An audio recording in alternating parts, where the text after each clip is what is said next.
നിങ്ങൾക്കറിയാമോ? 1994 world cup എക്കാലത്തെയും മോശം വേൾഡ് കപ്പ് ആകുവാനുള്ള കാരണം ഇതാണ്. ഒരൊറ്റ ഗോൾ കാരണം ഒരു താരത്തിന്റെ ജീവനാണ് നഷ്ടമായത്. 1994 ലോകത്തിലെ മികച്ച ടീമുകളിൽ ഒന്നായിരുന്നു കൊളംബിയ. കുറച്ചധികം ക്രേസി ആയിട്ടുള്ള മികച്ച സേവുകൾ നടത്തിയ ഈ ഒരു ഗോൾ കീപ്പറും അവർക്കൊപ്പം ഉണ്ടായിരുന്നു. അവർ ലോകകപ്പ് കൊളംബിയയിൽ എത്തിക്കുമെന്ന് ആരാധകർ വിശ്വസിച്ചിരുന്നു. എന്നാൽ കാര്യങ്ങൾ സംഭവിച്ചത് വ്യത്യസ്തമായ രീതിയിലാണ്.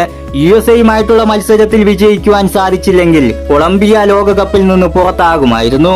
മത്സരം 1-1 സമനിലയിൽ നിന്നപ്പോൾ എസ്കോബാറിന് വലിയൊരു പിഴവ് സംഭവിക്കുകയാണ്.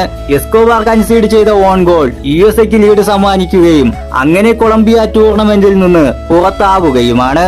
ശേഷം താരങ്ങൾ തങ്ങളുടെ ജന്മനാടായ കൊളംബിയയിലെത്തിയപ്പോൾ വെറും 27 വയസ്സ് മാത്രമുണ്ടായിരുന്ന കൊളംബിയയുടെ ക്യാപ്റ്റനായ എസ്കോബാർ തന്റെ അമ്മയോടൊപ്പം കാറിലിരിക്കുമ്പോൾ 6 തവണ ഷൂട്ട് ചെയ്തായിരുന്നു താരത്തിനെ കൊന്നത്. ഇത് ഫുട്ബോൾ ചരിത്രത്തിലെ ഏറ്റവും മോശം നിമിഷമായിരുന്നു. 1 ലക്ഷത്തിലേറെ ആൾക്കാരായിരുന്നു താരത്തിന്റെ സംസ്കാര ചടങ്ങിൽ പങ്കെടുത്തിരുന്നത്. നിങ്ങൾ എസ്കോബാറിനെ മറന്നിട്ടില്ല എങ്കിൽ വീഡിയോ ഒന്ന് ലൈക്ക് അടിക്കുക.